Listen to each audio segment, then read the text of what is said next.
Assalamualaikum warahmatullahi wabarakatuh. Halo semuanya. Kembali bersama Bu Novi di mata kuliah perkembangan peserta didik.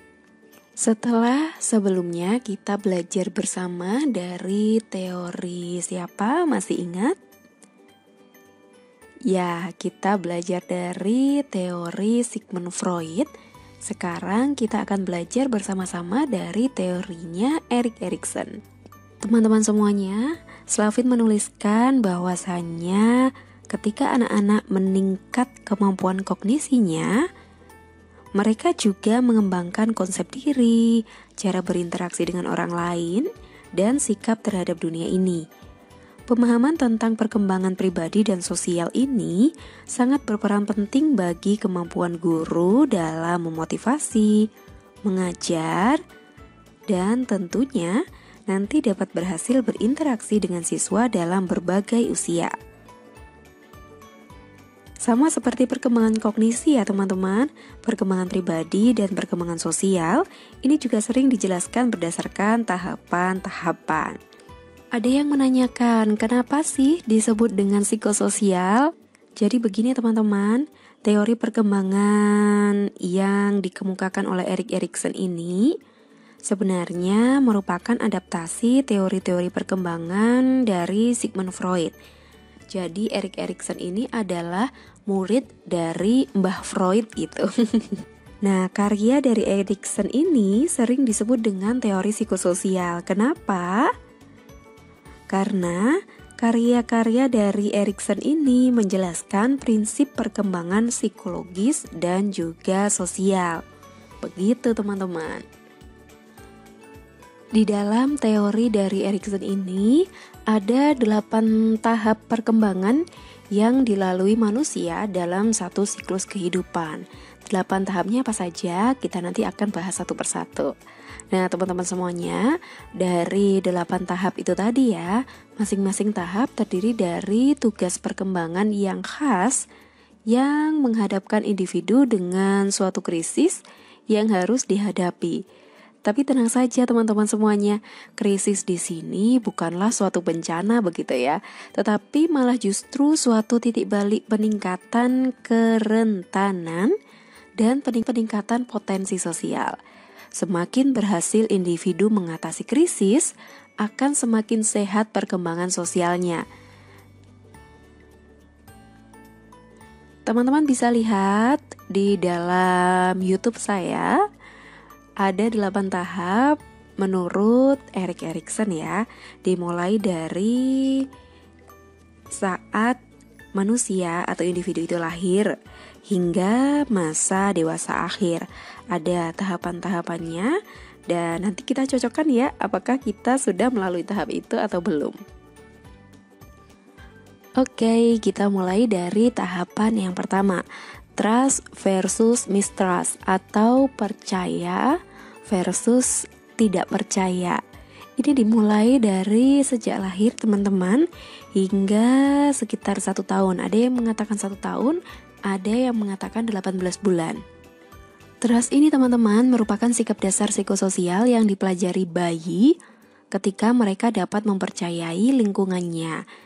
Timbulnya trust atau rasa percaya ini berasal dari pengalaman yang terus-menerus dan berkesinambungan dan akhirnya menimbulkan kepuasan dalam pemenuhan kebutuhan dasar bayi oleh orang tuanya.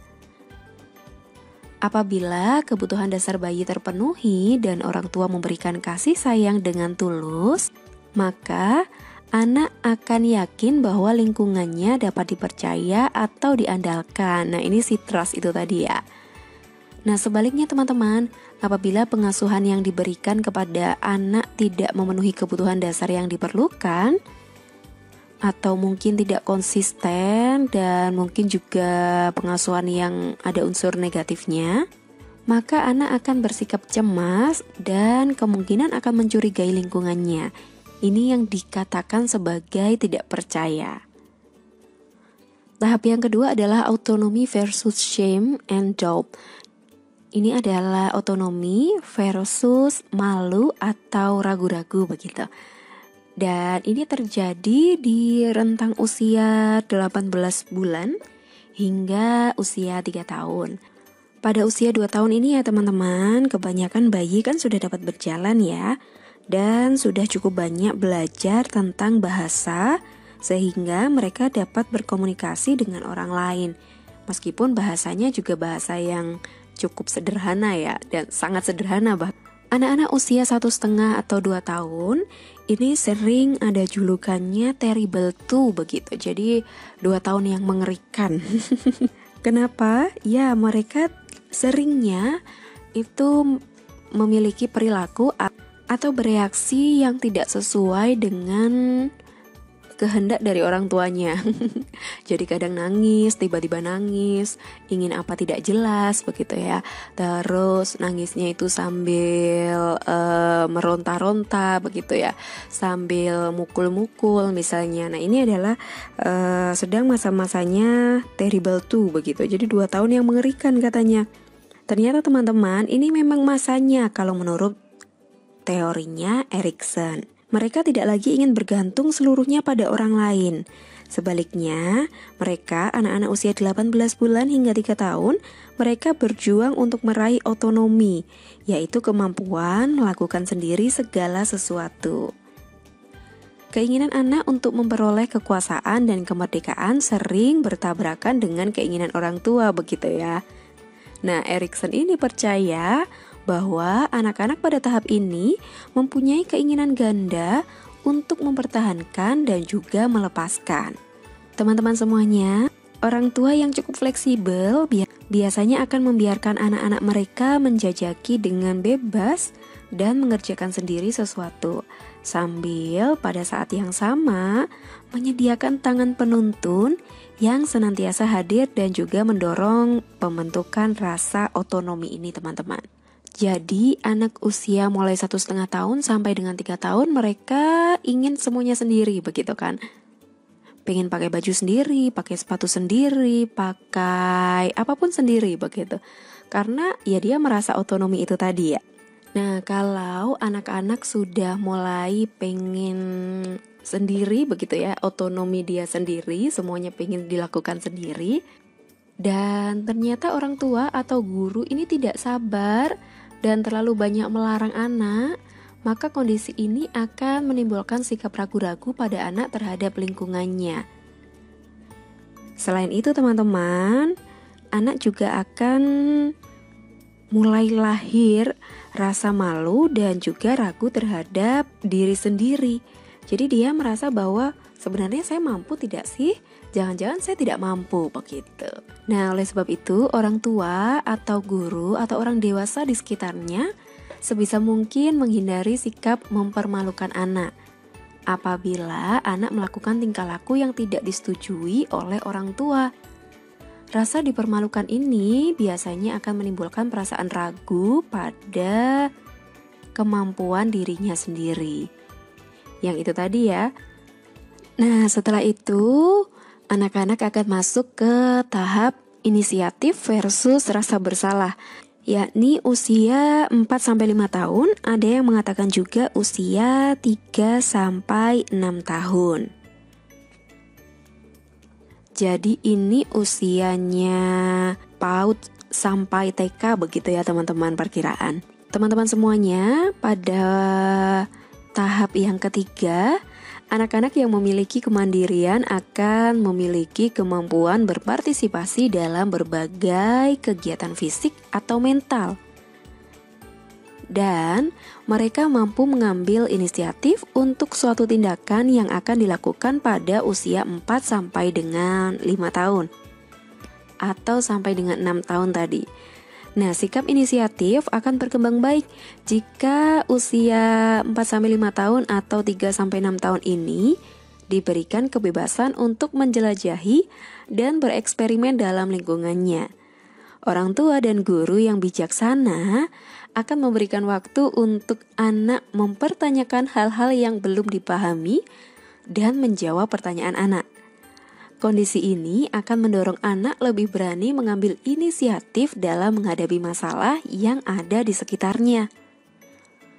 Sebaliknya nih teman-teman, anak yang selalu dihalangi keinginannya untuk melakukan eksplorasi dan bertanya, jadi sedikit-sedikit langsung di-cut begitu ya, karena orang tua atau guru menganggap penjelasan atau pertanyaan yang ditanyakan oleh anak ini kurang atau tidak bermanfaat begitu.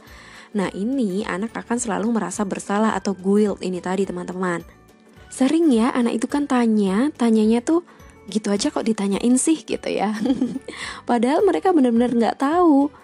Kita merasa bahwa gitu aja kok ditanyain karena ya kita sudah tahu begitu kan.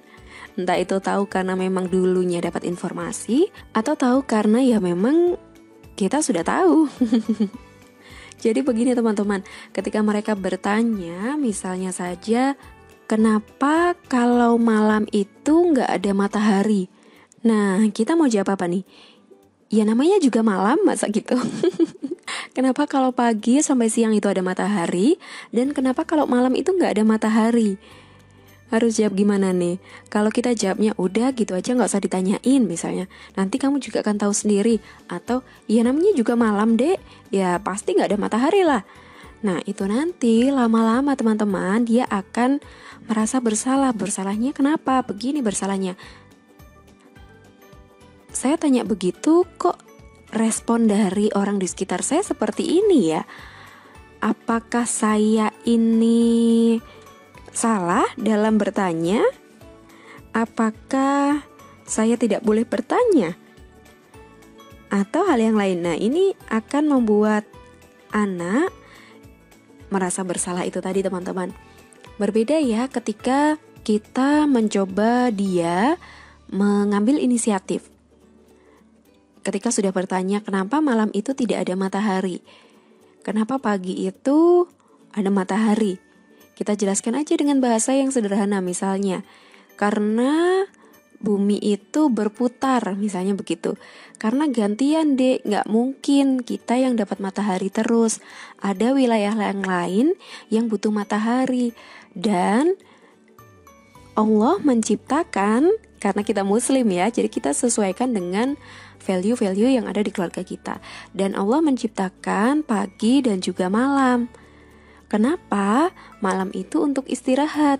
Anggota tubuh kita itu butuh istirahat yang tidak kena sinar matahari.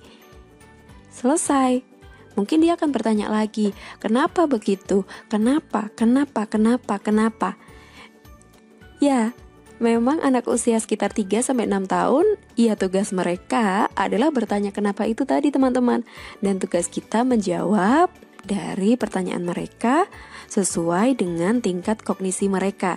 Seperti yang saya katakan tadi ya, bahwa keterampilan kognisinya meningkat, keterampilan psikososialnya pun juga harusnya meningkat begitu ya.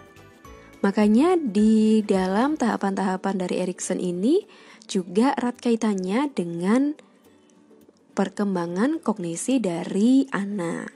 Tahapan yang keempat adalah industri versus inferior. Di usia 6-11 atau 12 tahun, jadi masa SD begitu ya teman-teman. Nah, kalau di tahap sebelumnya tentang inisiatif itu tadi, anak-anak yang penuh inisiatif ketika mereka memasuki sekolah dasar akan mengarahkan energinya pada penguasaan pengetahuan dan juga keterampilan intelektual. Mereka tertarik pada bagaimana sesuatu diciptakan dan bagaimana sesuatu bekerja. Mereka akan menghasilkan penemuan-penemuan baru sesuai dengan kemampuannya. Orang tua atau guru yang bijaksana akan memberikan antusiasme pada ketertarikan anak atau siswa terhadap kegiatan-kegiatan produktif untuk mendorong perkembangan ketekunan pada anak atau siswa.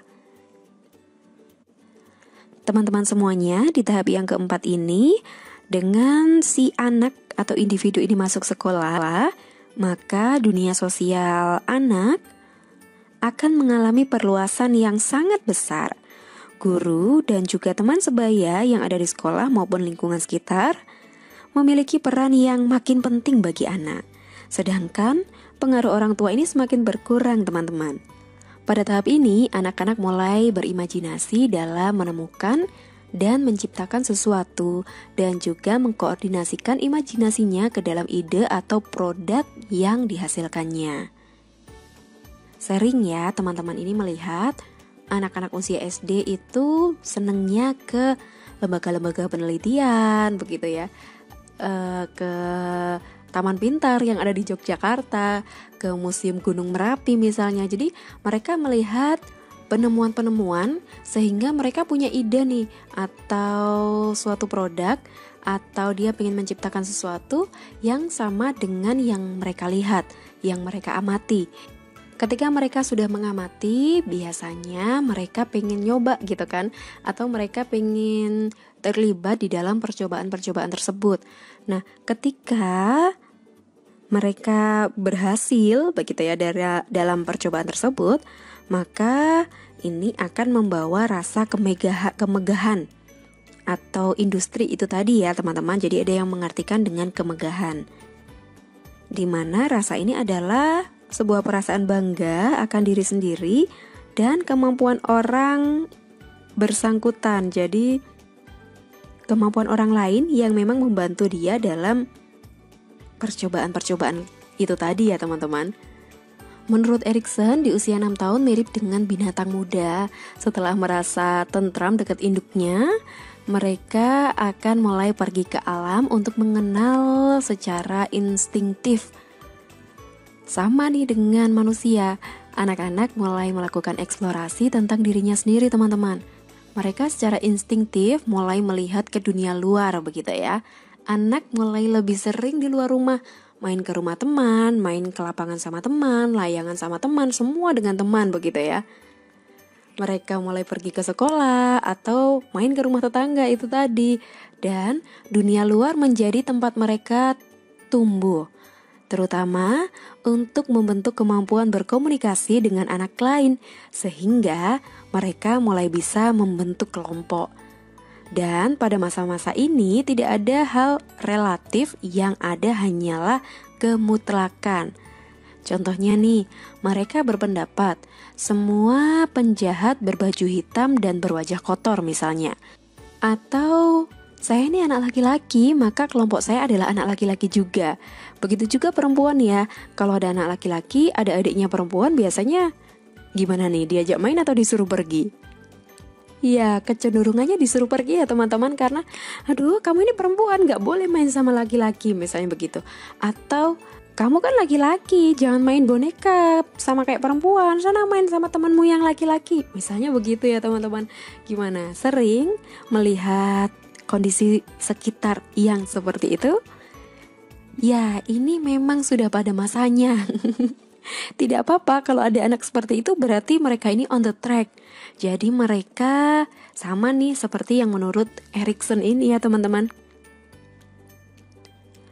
Di usia 6 tahun, mulai dari 6 tahun ya teman-teman, mereka juga sangat tertarik untuk mengetahui segala sesuatu.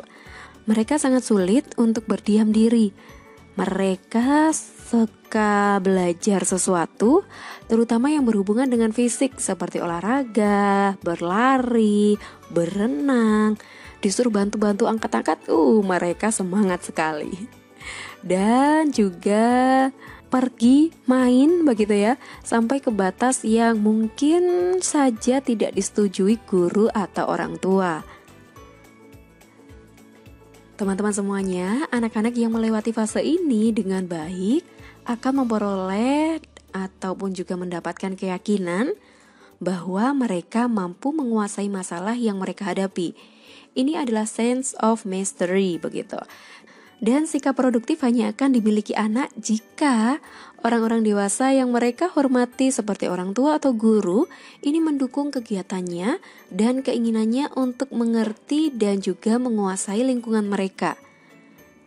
Anak-anak akan menjadi inferior jika orang tua tidak mau repot dan cenderung melarang anak melakukan berbagai aktivitas yang bermanfaat bagi anak. Sikap orang tua dan guru yang tidak peduli terhadap keinginan anak untuk menciptakan sebuah penemuan baru, ini dapat menyebabkan anak merasa rendah diri dan bersalah atau inferiority. Lanjut di tahap yang kelima adalah ego identity dan juga role confusion. Identitas diri versus kekacauan peran begitu. Ini mulai usia 12 tahun hingga 18 atau 20 tahun begitu ya. Jadi pada saat usia remaja. Di tahap ini teman-teman, remaja atau seseorang ini dihadapkan pada pertanyaan yang berkaitan dengan identitas kediriannya atau ego identity itu tadi ya. Jadi sering sekali nih muncul pertanyaan, sebenarnya siapa sih saya? Bagaimana masa depan saya? Kemana tujuan saya? Atau pertanyaan-pertanyaan yang lain yang memang sering sekali ada di benak para remaja. Begitu nggak sih? Ini saya lagi ngomong sama para remaja juga nih. Gimana teman-teman, kalau kalian sering nggak mempertanyakan who am I? Siapa saya? Pertanyaan ini sebenarnya menjadi penting ya selama masa remaja karena ya memang pada masanya begitu. Dan untuk menjawab pertanyaan who am I? Siapa saya? Remaja memiliki kecenderungan makin menjauh dari orang tua dan makin mendekat dengan kelompok-kelompok sebayanya. Erikson percaya bahwa selama masa remaja, fisiologi orang yang berubah pesat ditambah dengan tekanan untuk mengambil keputusan tentang pendidikan dan karir masa depan mengakibatkan perlu mempertanyakan dan juga mendefinisikan kembali identitas psikososial yang sudah terbentuk selama tahap-tahap sebelumnya. Anak-anak belasan tahun mulai bereksperimen dengan berbagai peran seksual. Mulai dari dia mencoba peran laki-laki, mungkin kalau dia perempuan begitu ya, atau sebaliknya.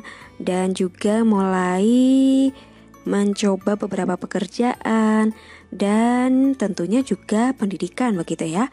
Karena mereka mencoba mengetahui siapa diri mereka dan mereka dapat menjadi orang yang seperti apa. Karena sudah banyak pertanyaan dari seorang remaja teman-teman, sudah seharusnya lingkungan ditata sebaik-baiknya agar memberikan efek positif terhadap perkembangan inteligensi dari anak.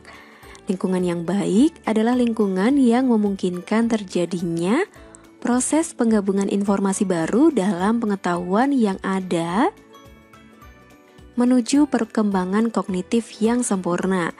Kembali lagi ya, masih ada dan juga erat kaitannya dengan perkembangan kognitif begitu. Tidak hanya lingkungan nih teman-teman, sekolah juga sebagai tempat pelatihan-pelatihan intelektual begitu ya. Jadi tempat mereka menuntut ilmu, itu juga seharusnya dirancang untuk melatih remaja secara intelektual dan moral. Sehingga dia tertarik untuk mengembangkan teori perkembangan psikososialnya teman-teman ya. Jadi pertanyaan who am I itu tadi terjawab ya mungkin sempurna, bisa jadi juga mendekati sempurna begitu ya. Selain lingkungan rumah dan juga sekolah, faktor penting lainnya yang juga ikut menentukan identitas diri dari seseorang adalah hadirnya role model di dalam masyarakat di mana kita hidup. Role model ini bebas ya, bisa jadi orang tua, bisa jadi guru, dan tentunya mungkin artis-artis begitu ya. Nah maka disinilah peran dari orang tua ataupun lingkungan sekitar untuk bisa memfilter role model atau orang-orang yang bisa kemungkinan besar dijadikan role model bagi si anak. Teman-teman semuanya, kalau kalian sudah berhasil memperoleh identitas diri yang sehat, ini akan mencapai suatu keadaan yang dinamai fidelity oleh si Erikson. Fidelity ini merupakan suatu kelegaan begitu ya, karena seseorang telah mengenal siapa dirinya, tempatnya dalam masyarakat, dan kontribusi apa yang dapat disumbangkannya untuk masyarakat. Sebaliknya nih, orang-orang yang gagal memiliki identitas diri ini cenderung akan gelisah karena belum memiliki kejelasan terhadap identitas dirinya begitu ya. Mereka bisa menjadi pengembara atau drifter, terkait dengan identitas diri mereka. Mereka terus mencari nih identitas dirinya seperti apa. Mereka mungkin juga akan hidup sendiri, bahkan ketika ada di tengah masyarakat, karena mereka belum tahu identitas diri mereka. Apakah mungkin Bu Novi, seseorang sampai usia lebih dari 20 tahun belum menemukan identitas dirinya? Sangat mungkin. Nah, ketika satu tahap perkembangan ini terhambat atau terlambat, nanti juga akan mempengaruhi perkembangan-perkembangan yang lainnya. Jadi perkembangan yang ke-6, 7, dan juga 8 nantinya pun juga tidak akan optimal. Nah, kalau teman-teman sekarang merasa bahwa perkembangan yang kelima ini belum optimal, yuk teman-teman bisa mengejar ketertinggalan, sehingga di tahap 6, 7, dan 8 teman-teman juga tidak semakin tertinggal. Di tahap ke-6 ini ada tahapan intimacy versus isolation. Jadi ini tentang keintiman atau bisa juga dikatakan sebagai keakraban dan kerukunan begitu ya teman-teman, versus pengasingan, isolasi. Teman-teman semuanya, orang-orang atau individu yang sebelumnya ya tadi ya pada masa remaja yang telah memiliki identitas diri, ini akan memasuki fase keintiman atau keakraban hubungan dengan orang lain. Erikson menggambarkan keakraban sebagai penemuan diri sendiri tanpa kehilangan diri sendiri pada orang lain. Dan pada periode ini, yang ke-6 ini teman-teman, individu mulai termotivasi untuk berhasil melalui hubungan sosial. Individu mulai belajar membentuk keintiman dalam proses pembentukan identitas yang tetap dan juga berhasil. Jika keintiman atau keakraban itu tadi tidak berkembang, nah ini individu akan mengalami isolasi begitu teman-teman. Ketidakmampuan melakukan hubungan sosial ini menyebabkan individu mengalami frustasi dan juga introspeksi diri untuk menemukan kesalahan-kesalahannya. Introspeksi diri ini bisa mengakibatkan depresi sehingga menghambat keinginan untuk bertindak atas inisiatifnya sendiri. Orang tua atau guru atau orang yang lebih dewasa, lebih berumur begitu ya di atasnya, ini memiliki implikasi penting pada kematangan individu ini. Jadi terkait dengan kemandirian dan juga kebebasan. Nah, di tahap yang ke-6 ini teman-teman semuanya di usia sekitar 18 atau 19 sampai 30 tahun, seseorang sudah bukan lagi anak-anak atau remaja ya teman-teman, tapi sudah menjadi pemuda-pemudi. Ada yang mengatakan juga sudah menjadi dewasa awal begitu. Nah ini teman-teman sudah mulai peralihan ya antara remaja ke dewasa awal ini. Pada usia ini individu sudah dianggap dewasa dan dituntut untuk bertanggung jawab penuh atas segala keberhasilan dan juga kegagalan. Tugas individu ini, teman-teman semuanya, tugas teman-teman semuanya nih juga ya pada periode ini adalah mengenal dan mengizinkan dirinya untuk mengenal orang lain secara sangat dekat atau masuk ke hubungan intim. Nah makanya usia 19 itu ya, 18 atau 19 sampai 30 tahun ini adalah usia untuk menjalin hubungan keakraban yang lebih dekat lagi, mungkin juga di jenjang pernikahan atau mungkin berpacaran begitu. Gimana nih, boleh nggak? Kita ngomongin untuk pernikahan saja ya. Jadi memang wajar teman-teman ketika kalian ngomongin soal pernikahan, mengenal lawan jenis, mengizinkan lawan jenis untuk mengenal kita atau sebaliknya, itu adalah hal yang wajar karena itu adalah sebagian dari tugas teman-teman di usia 18 atau 19 sampai dengan 30 tahun. Tapi teman-teman, kalau individu atau seseorang mengalami kegagalan begitu ya dalam menjalin sebuah hubungan, ini bisa jadi akan membuat seseorang merasa terisolir atau nantinya juga akan mengisolasi diri dari sekelilingnya. Keintiman dapat terjadi karena seseorang telah mengenal dirinya dan merasa cukup aman dengan identitas diri yang dimilikinya. Jadi harus tahu ya dirinya ini seperti apa dulu, baru kita bisa mengenal orang lain. Nah, teman-teman semuanya, akibat dari rasa aman ini, akhirnya itu tadi kita atau teman-teman semuanya sebagai individu di usia 18 atau 19 tahun sampai dengan 30 tahun ini mulai mengizinkan orang lain untuk berbagi dengan kita semuanya dan mulai mengenal kelebihan dan kekurangan. Teman-teman semuanya, orang dewasa muda yang kurang mampu menjalin keintiman atau hubungan keakraban ini tadi ya, kalau kita lihat dalam konteks pernikahan, kemungkinan akan terlibat dalam perceraian.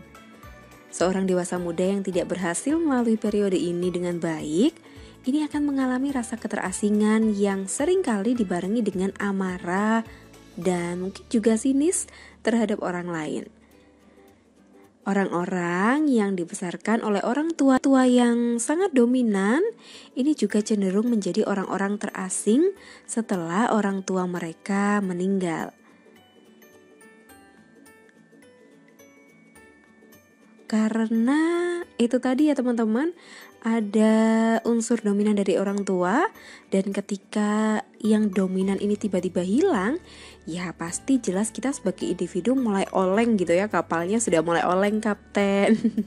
Jadi sudah mulai kita mengasingkan diri atau kita yang malah merasa terasing begitu. Nah, menurut Erikson teman-teman, kemampuan atau kekuatan menjalin hubungan intim atau keakraban ini dengan orang lain, ini harus didasari dengan rasa cinta.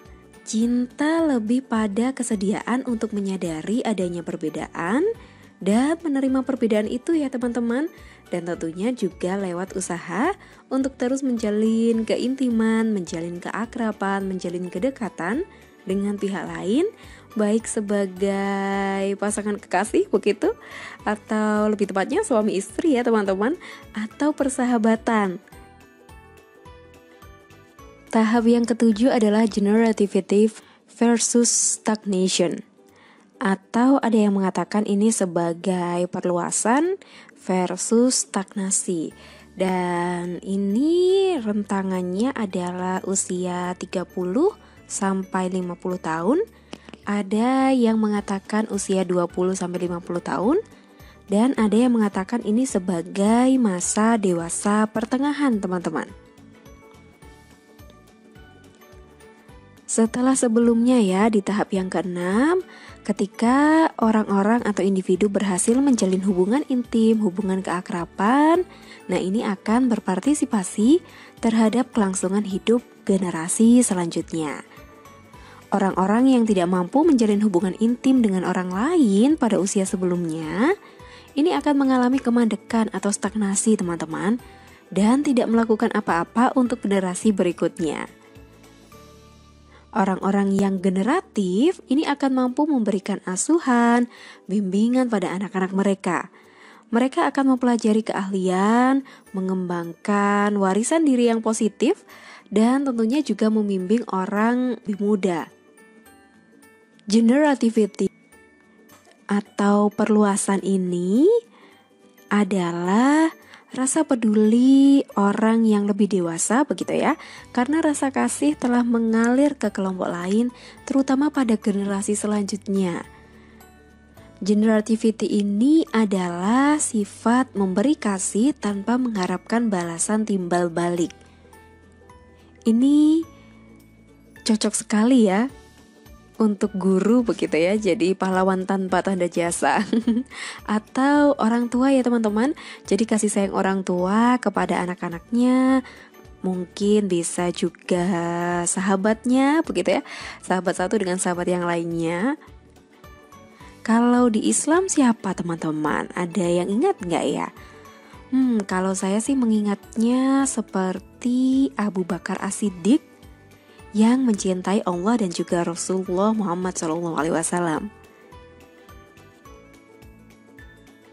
Kita tahu ya bahwa Abu Bakar As-Siddiq memberikan seluruh hartanya untuk memperjuangkan agama Islam. Nah, seperti ini teman-teman. Teman-teman semuanya, banyak psikolog melakukan riset mengapa orang melakukan karya altruistik atau berderma ini ya, atau menolong sesama yang seringkali secara kasat mata tidak menghasilkan apapun bagi mereka ya, kecuali kalau kita lihat kerugian materi, waktu, dan juga tenaga. Tetapi mereka akan menjawab dengan cara yang berbeda dari apa yang mereka dapatkan dari perbuatan tersebut. Ada yang mengatakan merasa senang telah memberi. Ada juga yang mengatakan mereka merasa terpanggil begitu untuk melakukannya. Ada juga yang menyatakan merasa nyaman setelah melakukannya. Dan sampai saat ini teman-teman semuanya, memang peneliti-peneliti psikologi ini belum menemukan jawaban yang pasti dan diterima untuk semua orang terkait dengan why gitu ya, mengapa orang melakukan atau orang mau menolong sesama padahal ya itu akan merugikan dari segi materi, waktu, dan tenaga begitu ya. Tetapi kalau kita melihat dari pandangan agama Islam, jelas ya banyak sekali manfaat yang kita dapatkan dari menolong orang lain, begitu kan teman-teman ya.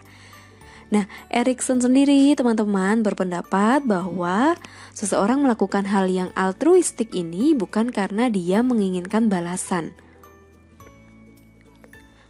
tapi ini karena pertumbuhan psikologisnya menimbulkan kasih sayang pada sesama. Seseorang mungkin melakukan hal-hal yang altruistik karena dia mengharapkan dunia yang lebih baik di masa depan yang akan menjadi masa depan anak-anak nantinya.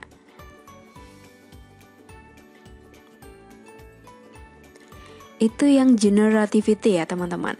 Sekarang kita ke stagnasi atau kemandekan itu tadi. Stagnasi ini adalah tidak ada rasa peduli pada orang lain. Jadi ini kebalikannya ya teman-teman. Di sini individu yang mengalami stagnasi tidak lagi produktif untuk masyarakat karena mereka tidak bisa melihat hal lain selain hal-hal yang menguntungkan diri mereka sendiri. Salah satu contohnya nih teman-teman, orang yang telah berusia setengah baya begitu ya, karena kan ini sudah di masa pertengahan ya sampai usia 50 tahun. Ini mulai menanyakan kemana impian mereka yang lalu, apa yang telah mereka lakukan, dan apakah hidup mereka ada artinya. Beberapa orang yang merasa gagal dan tidak lagi punya harapan untuk mencapai impian mereka, pada saat-saat ini berusaha untuk merengkuh kembali masa-masa yang mereka anggap telah terlewat dengan sia-sia. Mungkin ada juga ya yang sampai meninggalkan istri atau suami atau anak atau keluarga karena merasa bingung dan merasa terus kekurangan begitu teman-teman. Individu yang tidak berhasil melihat peranan mereka dengan lebih luas, melainkan hanya melihat apakah hidup ini bermanfaat bagi diri saya pribadi begitu ya, dirinya sendiri atau tidak. Ada juga yang mengatakan teman-teman, selama di tahap 8 ini ya, individu memang semestinya terus bertumbuh. Apabila individu ini tidak bertumbuh begitu ya, ada stagnasi itu tadi juga, ada pertanyaan-pertanyaan yang apakah saya ini bermanfaat bagi diri saya sendiri begitu ya. Kalau rasa-rasa ini sudah terbentuk, nantinya akibatnya nih teman-teman, individu ini akan menyibukkan dirinya bukan ke sesuatu hal yang positif berderma itu tadi ya. Bisa jadi menyibukkan dirinya ini ke sesuatu hal yang negatif karena dia merasa bahwa hidupnya kurang bermanfaat begitu ya, atau masa lalunya ini tidak bisa teraih dengan baik. Misalnya ingin jadi atlet begitu ya, tapi dia tidak jadi atlet. Nah, maka di masa dewasa pertengahan ini teman-teman, sampai dengan usia 50 tahun ini, dia ingin terus mewujudkan cita-cita atau keinginan atau harapan di masa lalu yang belum terpenuhi begitu. Dan nanti dia akan menyibukkan diri nih untuk bisa memenuhi itu, atau juga ingin pemuasan diri teman-teman.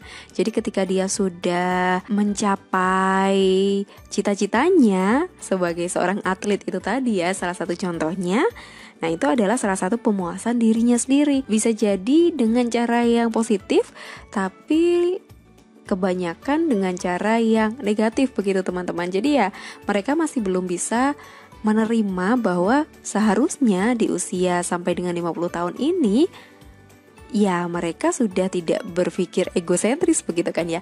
Kalau tetap egosentris ya nanti akan ada stagnasi itu tadi teman-teman. Teman-teman semuanya, kalau kita sebagai individu, nanti ya, ini kan kita belum melewati masa 50 tahun ya. Kita lihat dulu nih orang tua kita, kakek nenek kita begitu ya. Seorang individu yang mengalami generativity di usia 50 tahun tadi, ini akan mengalami integritas pada usia 60 tahunan atau di tahap 8 ini ya teman-teman. Dan kehidupan mereka, kehidupan kakek nenek kita, orang tua kita, ini akan menjadi lebih baik dan menimbulkan rasa puas. Dan tentunya pada akhirnya teman-teman tercipta integritas. Namun orang-orang yang mengalami kemandekan atau stagnation tadi di masa sebelumnya tadi ya, di tahap yang ke berapa? Iya, di tahap yang ke-7. Nah, maka di tahap 8 ini mereka akan mengalami kekecewaan. Pada usia 60 tahunan, seseorang mulai meninggalkan masa-masa aktif di masyarakat ya teman-teman, dan bersiap untuk hidup lebih menyendiri. Bisa jadi ini sudah pensiun dari pekerjaan. Anak-anaknya sudah membentuk keluarga sendiri mungkin, dan mungkin sebagian mereka juga sudah tidak memiliki pasangan karena meninggal dunia ataupun bercerai. Di dalam tahap akhir perkembangan psikososial ini teman-teman, individu juga akan melihat kembali seluruh masa hidupnya dan mengatasi krisis identitas terakhir mereka nih teman-teman. Penerimaan akan pencapaian, kegagalan, dan keterbatasan tertinggi membawa serta rasa integritas atau keutuhan, kesadaran bahwa kehidupan seseorang telah menjadi tanggung jawab diri sendiri begitu teman-teman. Titik akhirnya berupa kematian begitu ya. Ini juga harus dihadapi dan diterima oleh seorang individu yang sudah masuk di tahap yang ke-8. Keputusasaan ini dapat terjadi dalam diri seseorang individu yang menyesali cara mereka telah menjalani kehidupannya atau cara telah berlangsungnya di kehidupannya. Menurut Erikson teman-teman, kalau saya jadi teringat nih teman-teman, kalau kita mengamati begitu ya, ketika seseorang itu sudah usianya di atas 50 tahun, dia sudah mulai semakin mendekatkan diri kepada Sang Pencipta, kepada Allah Subhanahu wa Ta'ala. Ya, kalau kita kaitkan dengan tahap ke-8 dari teorinya Erikson, ini berarti seseorang sudah mencapai integritas begitu ya teman-teman. Jadi ya dia sudah mulai menerima bahwa hidupnya mungkin tidak akan lama lagi. Bukan berarti menyerah ya teman-teman, tetapi memang ya memang sudah waktunya begitu ya. Nah, menurut Erikson teman-teman, orang-orang yang memiliki integritas ini tidak akan ketakutan dengan datangnya usia tua. Masa tua bahkan akan menjadi masa yang paling penting, karena ini adalah masa terakhir di mana seseorang harus bersiap untuk meninggalkan dunia ini. Jadi ketika seseorang itu mau pensiun, ya dia siap aja pensiun. Memang sudah tua begitu ya, sudah masanya untuk pensiun dan sudah masanya untuk regenerasi begitu. Dan kalau dia mencapai integritas, kalau seseorang mempunyai atau memiliki integritas, dia siap saja begitu ya, kapan saja dipanggil oleh Sang Kholik, dia siap karena ya itu tadi semua sudah direncanakan, semua sudah sudah mendekatkan diri dengan lebih baik begitu ya. Ibadahnya ditambah, wiritanya ditambah, ngajinya ditambah, semuanya ditambah begitu teman-teman.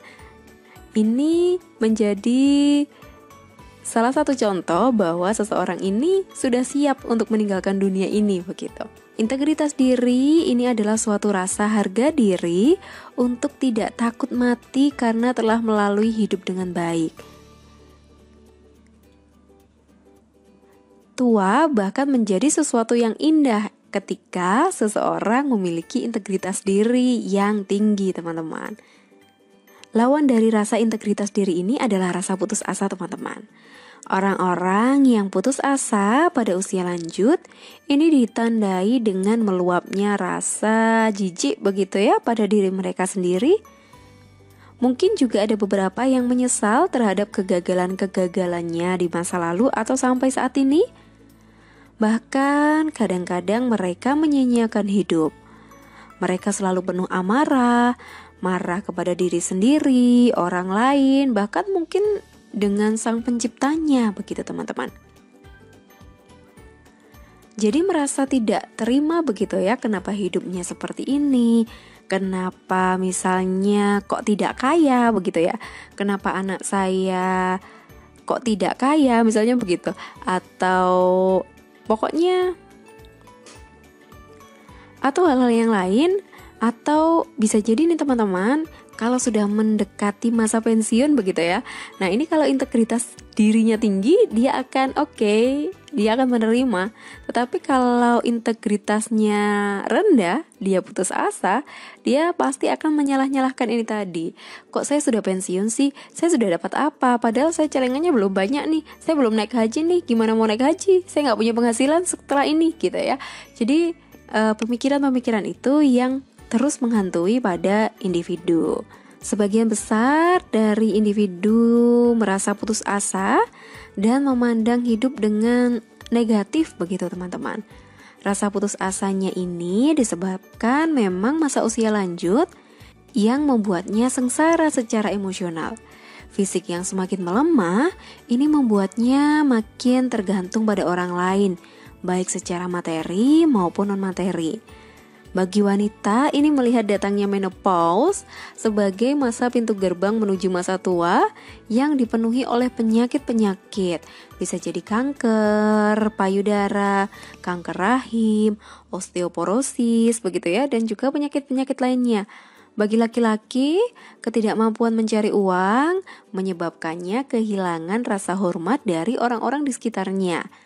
Padahal keinginan untuk dihormati ini semakin besar dan menggebu-gebu teman-teman. Kondisi paling berat yang dihadapi manula adalah kesepian, kenangan, dan juga penyesalan. Mayoritas orang tua yang stagnan begitu ya, kalau di tahap yang sebelumnya, ini akan menyesali masa lalunya. Masa di mana mereka seharusnya melakukan hal yang seharusnya atau yang baik begitu. Mereka menyesal telah melakukan hal-hal yang berdampak buruk seperti tidak menabung untuk hari tua itu tadi ya, tidak bekerja lebih giat, tidak berteman dengan si A, si B, si C, si D begitu, tidak lebih sayang pada anaknya, pada menantunya dan lain-lain. Jadi yang ada hanyalah penyesalan begitu. Dan kalau individu ini berhasil mengembangkan integritas diri, mungkin juga masih memiliki penyesalan teman-teman, tetapi mereka mampu berdamai dengan masa lalu. It's okay, saya saat ini penghasilannya atau saya sudah tidak punya penghasilan atau tabungan hari tua saya tidak banyak. Tapi apa sih yang harus saya cari? Apa sih yang ingin saya cari lagi setelah ini? Mungkin pertanyaan-pertanyaan seperti itu yang akhirnya membuat calm down begitu ya teman-teman. Jadi sudah memaafkan, sudah berdamai dengan masa lalunya. Itu tadi teman-teman 8 tahap perkembangan yang ada dari Erikson. Semoga apa yang saya sampaikan bermanfaat buat teman-teman semuanya. Ambil yang positifnya saja, yang kurang bermanfaat tinggalkan.